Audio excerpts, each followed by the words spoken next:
दोस्तों, आज हम जिस मूवी के बारे में बात करने जा रहे हैं वो मूवी काफी रोमांटिक और इमोशनल है। ये एक फिक्शन मूवी है जिसका नाम मिडनाइट सन है। एक्सप्लेनेशन शुरू करें उससे पहले इस चैनल को सब्सक्राइब करके बेल आइकन जरूर क्लिक करें। वीडियो अच्छी लगे तो लाइक करके अपने फ्रेंड्स के साथ भी शेयर करना। तो अब आते हैं कहानी पे। कहानी की शुरुआत में दिखाते हैं एक छोटी बच्ची को जो बीच के किनारे धूप में अपनी मॉम की गोद में बैठी है और उसकी मॉम गिटार बजा रही होती है। तभी उस छोटी बच्ची जिसका नाम केटी है उसका सपना टूट जाता है और हमें बताया जाता है कि असल में केटी की मॉम की डेथ हो चुकी है और केटी को एक बीमारी है एक्सपी नाम की।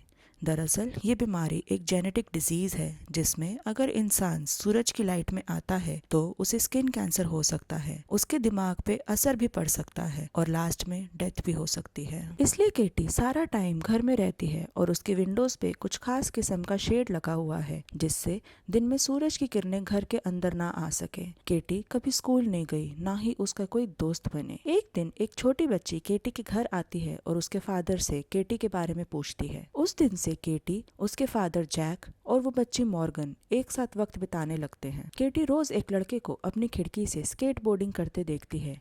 केटी का चार्ली पे क्रश भी है। ऐसे कुछ पलों को बिताते बिताते केटी 17 साल की हो जाती है और ग्रेजुएशन वाले दिन जैक केटी को उसकी मॉम का गिटार गिफ्ट करते हैं। रात होते ही केटी जैक से परमिशन लेती है और ट्रेन स्टेशन पे जाके गिटार प्ले करने लगती है। तभी वहाँ चार्ली आ जाता है और केटी चार्ली को देखकर हड़बड़ा जाती है और घर भाग जाती है, पर गलती से अपनी नोटबुक वहीं भूल जाती है जिसे चार्ली उठा लेता है। अगले दिन केटी मॉर्गन को सब बताती है, तो जैसे ही केटी गिटार बजाने के लिए अपनी नोटबुक को ढूंढती है उसे याद आता है कि वो बुक स्टेशन पे ही छोड़ आई थी।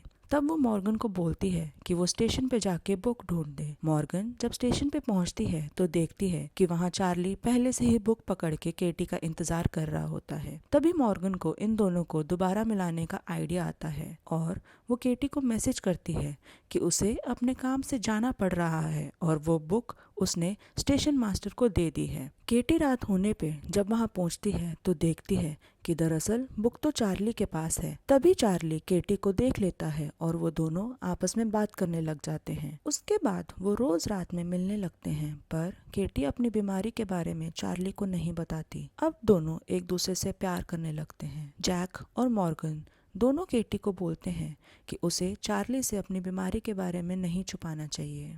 एक रात चार्ली केटी को बताता है कि चार्ली स्विमिंग में एक्सपर्ट है और उसे स्कॉलरशिप भी मिलने वाली थी आगे कॉलेज के लिए, पर एक बारी अपने दोस्त के घर में पार्टी में बहुत पीने के बाद वो छत से सीधा स्विमिंग पूल में छलांग लगाता है जिसकी वजह से उसकी सर्जरी भी हुई है और अब वो स्विमिंग नहीं कर पाता। पर कुछ दिनों के बाद चार्ली को कॉलेज के मैनेजर का कॉल आता है और वो बताता है कि कॉलेज में एक लड़के ने स्कॉलरशिप छोड़ दी है जो अब चार्ली को मिल सकती है। इसके बाद चार्ली जैक को भी मिलता है और केटी को एक डेट नाइट के लिए लेके जाता है जहाँ दोनों खूब मस्ती करते हैं। केटी का डर दूर करने के लिए चार्ली केटी को फोर्स करता है कि वो सब के सामने गिटार प्ले करके गाना गाए और केटी चार्ली को स्विमिंग के लिए मोटिवेट करती है। वो दोनों बीच के पानी पे स्विमिंग भी करते हैं। इतना एंजॉय करते करते केटी टाइम देखना भूल जाती है क्योंकि पानी में जाने से उसकी वॉच खराब हो जाती है। जैक और मॉर्गन बेफिक्र कर रहे होते हैं और केटी को बहुत सारे कॉल्स और मैसेजेस करते हैं। तभी केटी को रियलाइज होता है कि सनराइज होने वाला है और उसे फौरन घर पहुंचना है। वो किसी तरह से घर पहुंच तो जाती है पर सूरज की किरणें उस पर पड़ जाती हैं जिससे वो बीमार हो जाती है। हड़बड़ी में मॉर्गन चार्ली को बताती है कि केटी को एक्सपी नाम की बीमारी है जिसके बारे में चार्ली को कुछ नहीं पता था। उस दिन कुछ रेस के पड़ने से केटी की तबीयत खराब हो जाती है। टेस्ट करने से ये क्लियर हो जाता है कि केटी की दिमागी हालत खराब होनी शुरू हो गई है। कुछ दिन बाद जैक चार्ली को घर बुलाता है और केटी को मजबूर करता है चार्ली से बात करने को। जैक को पता था कि केटी मरने वाली है तो वो उसे ढेर सारी खुशियां देना चाहता था। चार्ली ही केटी को खुश रखता था। वो सब आपस में काफी वक्त गुजारने लगे और खुशी के पल बिताने लगे। एक दिन चार्ली अपनी बोट पे जा रहा होता है तो केटी जैक से पूछती है